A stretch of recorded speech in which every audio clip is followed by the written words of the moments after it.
año a año el trabajo de la unidad de víctimas de Fiscalía aumenta su trabajo. Les voy a dar algunos datos. En 2024 esta unidad atendió el 37% más de víctimas y testigos de homicidios que en 2023. Eso es, por ejemplo, una de las muestras. Bueno, vamos a hablar sobre la situación de esta unidad, sobre los recursos, sobre los desafíos que hay también en materia de acompañamiento a víctimas de violencia de género, de trata de personas, que también viene en aumento, y el acompañamiento de testigos, todo eso con Manuela Reguera, que es la directora de esta unidad. ¿Cómo le va? Bienvenida. Muy buenos días, muchas gracias por la invitación. Buen día. Un placer recibirla. Primero queremos consultarle por un tema de actualidad. Desde Fiscalía se dijo que la unidad de víctimas y testigos va a estar trabajando, acompañando a aquellas personas que presenciaron este femicidio en 33, en esta estación de servicio. Consultarle, bueno, de qué manera abordan estos temas y cómo se acompaña a esta gente. Bien, bien. Bueno, para empezar, pensar que la violencia basada en género es un problema público prevalente y que es responsabilidad del Estado poder sancionar y reparar también a las víctimas, ¿verdad? En ese sentido, cuando llega el trabajo a Fiscalía y a la unidad de víctimas, lamentablemente es porque los hechos ya sucedieron. La naturaleza de nuestro trabajo, de la unidad de víctimas puntualmente, es justamente atender a las víctimas de los delitos, o sea, cuando los hechos ya se dieron.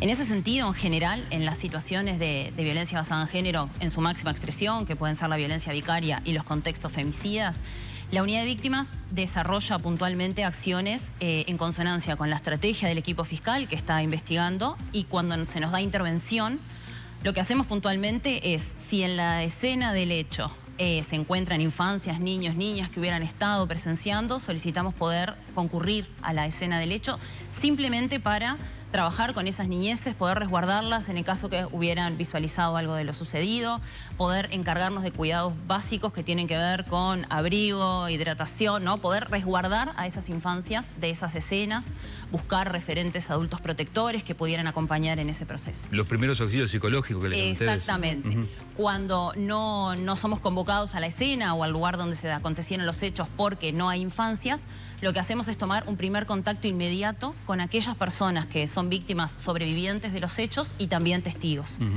Y esto tiene que ver con que en realidad para nosotros el tiempo de intervención es una variable crítica a la hora de pensar en una reparación. Cuanto antes se interviene, cuanto antes se despliegan estos primeros auxilios psicológicos, es de alguna manera mejor el pronóstico de recuperación, y eso también redunda en los casos donde va a haber un proceso penal, mayor confianza en el sistema. Y de todos los casos que hay, ¿qué porcentaje aproximado tienen ustedes la posibilidad de llegar a estos primeros auxilios psicológicos? En los femicidios, en el 100%. ¿Y en los otros delitos? Bueno, depende mucho del día en que se acontezcan los hechos. Puede ser que suceda los fines de semana. A la gente no le pasan las cosas solamente de lunes a viernes de 8 a 5, sino que nosotros tenemos un servicio de guardia que funciona de 8 de la mañana a 12 de la noche todos los días del año. Y bueno, muchas veces la primera intervención se hace desde ese servicio de guardia para que no pasen más de 12 horas del primer contacto con la familia o con las personas que han estado involucradas en el hecho como víctimas o testigos, para poder dar esta respuesta, ¿no? ¿Y hubo un aumento de las víctimas y testigos que ustedes han asistido en el último año? En general, en términos generales, aumentamos la demanda de toda la atención un 27%, del año 2023 al 2024. Todavía los números de 2025 no los tenemos cerrados. ¿Y cuál es el número aproximado? No lo tienen cerrado, pero... Del año pasado, sí, tenemos más de 4.280 víctimas. En total en todo el país. Yo recuerdo a la exdirectora María del Solís, decía que ese 27% era magro. Que era una atención magra. ¿Sigue siendo magra? Es. ¿Por qué? Sí, de hecho, nosotros, como les decía, tenemos cobertura nacional, pero no tenemos técnicos en todas las sedes del país. Son 50 los técnicos. Son 41 en este momento, aproximadamente. No tenemos cobertura nacional, tenemos cobertura nacional, pero no tenemos técnico en todas las sedes fijas. O sea, se tienen que trasladar algunos. Exactamente. En los casos de sensibilidad mayor o de alto impacto público, que nos hemos enterado lamentablemente, nosotros hemos movilizado técnicas, trabajadoras sociales y psicólogas de más de 4 lugares, por ejemplo, para poder dar respuesta eficaz y eficiente, como tiene que ser la política de atención a esas víctimas, ¿Y ¿no? con este nuevo presupuesto tampoco se va a llegar? Sí, bueno, con este nuevo presupuesto, que la verdad fue una grata noticia en el día de ayer que fuera aprobado, se nos reasignaron 16 millones de pesos a la unidad de víctimas justamente. Nosotros en la Comisión de Hacienda del Senado planteamos justamente esta cuestión de que no podíamos llegar a abordar toda la demanda porque los recursos eran magros y finitos. Lo que nos mostró la evidencia es, hay una demanda insatisfecha, del año 2023 al año 2024 ingresaron 14 técnicos y nosotros aumentamos nuestro trabajo casi un 30%. Entonces, las víctimas están, Cuando tenemos los recursos suficientes, llegamos a atenderlas.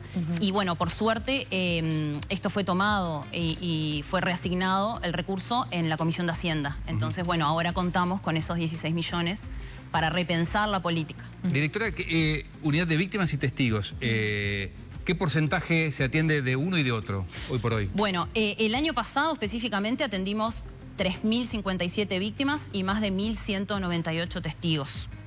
Eso hace que nos pongamos que podamos actualizar que cada vez más se está dando participación a los testigos en el proceso penal. Como ustedes saben, cuando cambia el código del proceso penal al modelo acusatorio, la víctima cobra un lugar fundamental, pasa a ser un sujeto activo en el proceso de investigación y la unidad de víctimas se crea justamente para dar ese acompañamiento psicosocial en el trayecto del proceso penal. ¿Y en la atención los abordajes también son diferentes para el testigo y para la víctima? Sí. De hecho, por ejemplo, la víctima es siempre la persona afectada por el delito o sus personas allegadas o sobrevivientes. Un testigo puede ser una persona circunstancial.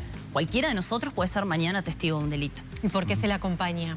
Bueno, se le acompaña primeramente porque su testimonio es fundamental para el esclarecimiento de un hecho delictivo. Los fiscales cuentan con ese testimonio para poder esclarecer el hecho y porque además en muchos de los casos también hay una afectación muy alta. No vulnerar además, ¿no? Porque el sistema ya de por sí es bastante agresivo de algún modo. Bueno, la definición de revictimización tiene que ver un poco en esto, con el contacto de las personas con el sistema de justicia y algunas prácticas del sistema de justicia que podrían ser pasibles de mejora. Y ese acompañamiento solo dura lo que dura el proceso, porque pienso que problemas de salud mental, con o sin estas situaciones complejas, están en todos lados.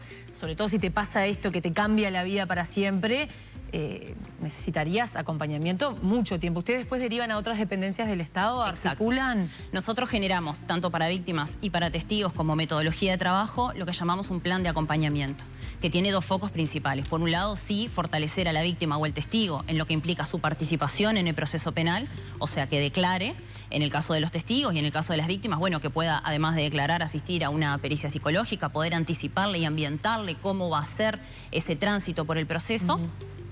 Y luego hacemos lo que llamamos derivaciones responsables. El plan de acompañamiento también tiene un foco justamente en esto de poder pensar la afectación del delito el día después, no solamente cuando la persona declara. Directora, en esos 1000 y pico de testigos que está cobijando de alguna manera la unidad, ¿ustedes notan que hay un incremento en los testigos de corta edad, niños y adolescentes, o no?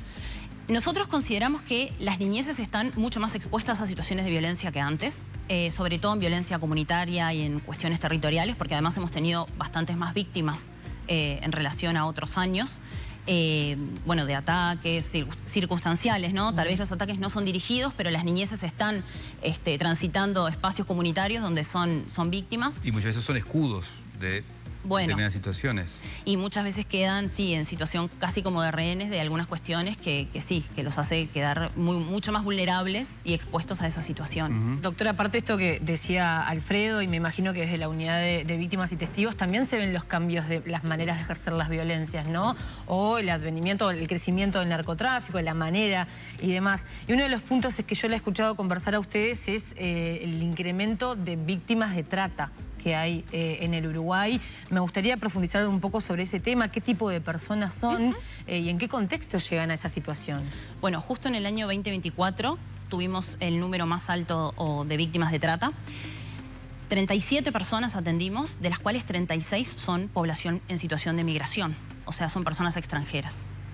Uruguay es un país de origen, de tránsito y también de acogida para estas situaciones delictivas, que además tenemos que pensar que forman parte de un crimen organizado, ¿no? Transnacional, son víctimas que para la unidad también ha sido un desafío. De hecho, nos encontramos produciendo material. A la unidad le gusta mucho escribir protocolos, sistematizar experiencias, justamente por lo compleja que es nuestra intervención.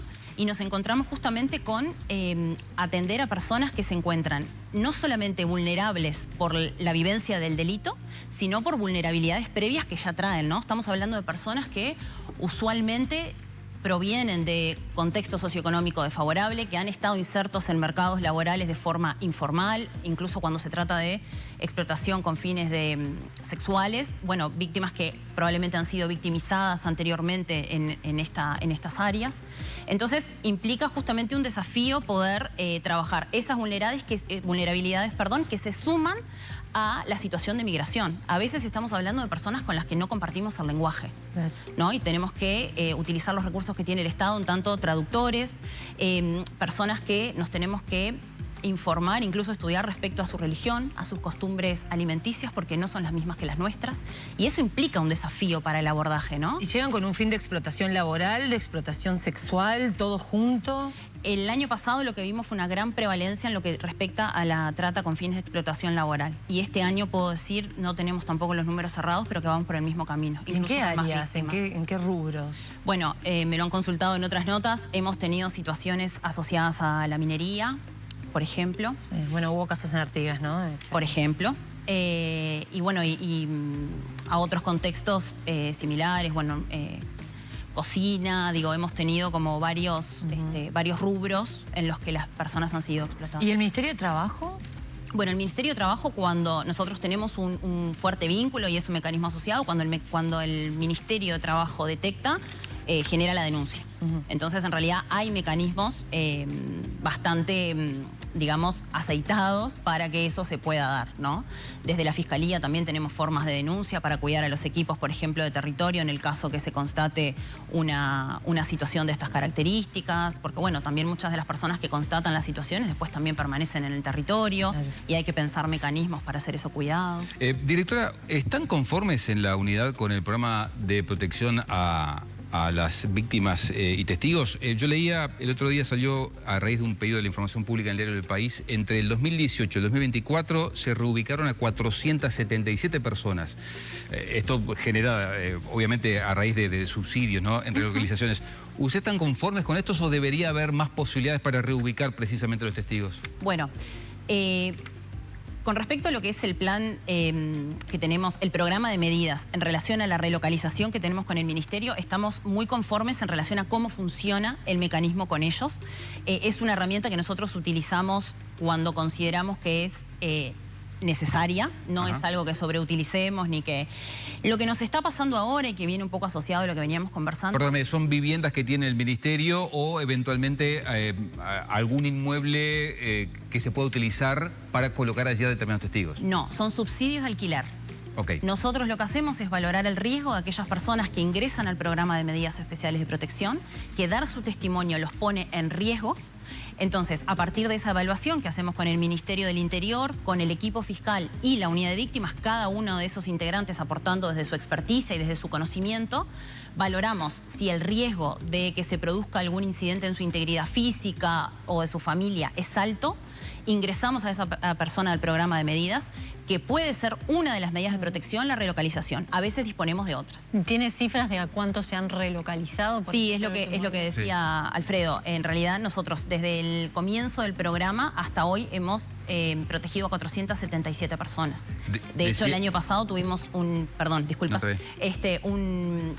núcleo, tuvimos el récord, digamos, de relocalizaciones capaz que más alto en estos últimos años, que implicó relocalizar a 12 núcleos de personas, o sea, 39 personas tuvieron que ser relocalizadas. Decía, en algunos casos relocalización u otro. Sí. ¿Qué otro tipo de medidas toman? Bueno, tenemos relocalizaciones transitorias que no son definitivas, que se resguarda a las personas por un plazo estimado y después pensamos otras rutas de salida, y muchas veces trabajamos con las personas medidas de protección que tienen que ver con que ellos mismos puedan generar medidas de autocuidado que no los expongan a otras situaciones de mayor riesgo.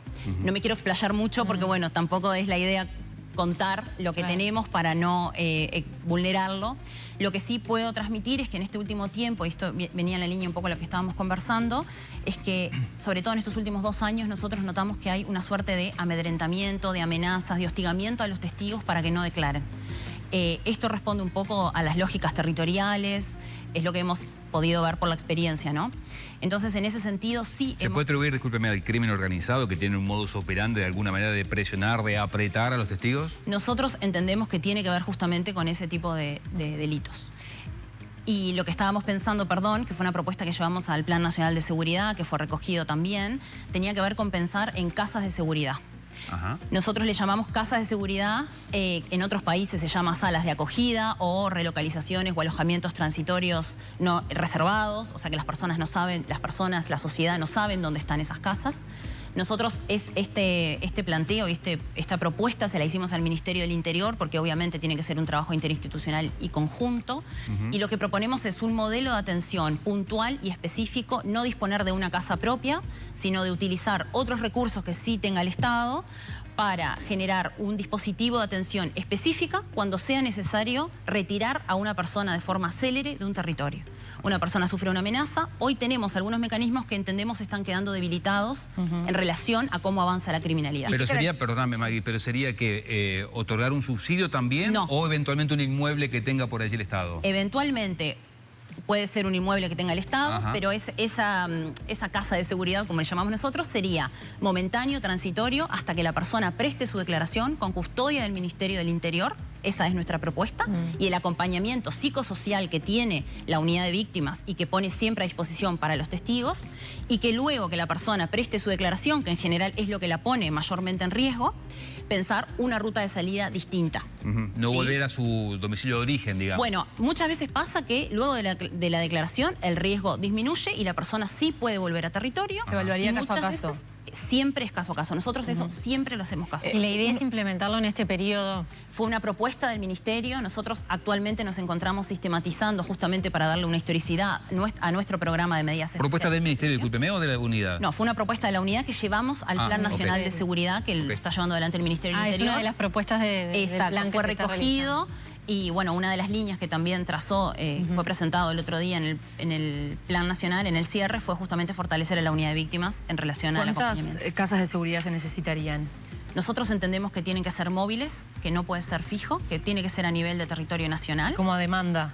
A demanda, sí. Entendemos que tiene que ser a demanda y que tiene que utilizarse en cuestiones puntuales. Doctora, uno piensa, en Uruguay todo se sabe, ¿no? Todos ubicaríamos. ¿No hay un riesgo también por el tamaño de nuestro país, por las características? Bueno, por eso es una propuesta también a estudiar con quienes dirigen todo lo que tiene que ver con la política de seguridad, digamos, la policía, el Ministerio del Interior, tal vez con el Ministerio de Defensa, y poder justamente diseñar espacios que no sean localizables, que sean rotativos, que sean a nivel nacional. Muchas veces lo que está pasando es que las organizaciones se manejan en un territorio determinado, pero no tienen alcance nacional. Bueno, entonces, mientras eso esté siendo así, pensar en estos dispositivos de forma... Tenemos que ir cerrando, directora, pero puntualmente entonces, en 33, ¿ahora qué están haciendo? Bueno, actualmente, como en todos los casos específicos de femicidio, lo que hacemos después de hacer, digamos, los primeros auxilios psicológicos, lo que hacemos es pensar en un plan de acompañamiento en los casos que hay un proceso penal. Cuando no hay un proceso penal que se extingue porque la persona fallece, bueno, lo que hacemos es cuando hay niños, activar la ruta de abordaje para niños y niñas víctimas de femicidio, que implica coordinar con otras instituciones todo lo que implica los dispositivos reparatorios y de acompañamiento para esas infancias. Igualmente, nosotros siempre mantenemos entrevistas de seguimiento y de contención con la familia y también de orientación en lo que implica muchas veces algunos trámites y pensiones o cuestiones de las que pueden ser beneficiarias las familias, y seguimos en todo lo que respecta al acompañamiento, por lo menos en estas primeras instancias, con víctimas y con testigos. Manuela Reguera, directora de la Unidad de Víctimas y Testigos de Fiscalía, gracias por la visita. Gracias. Ha sido un gusto.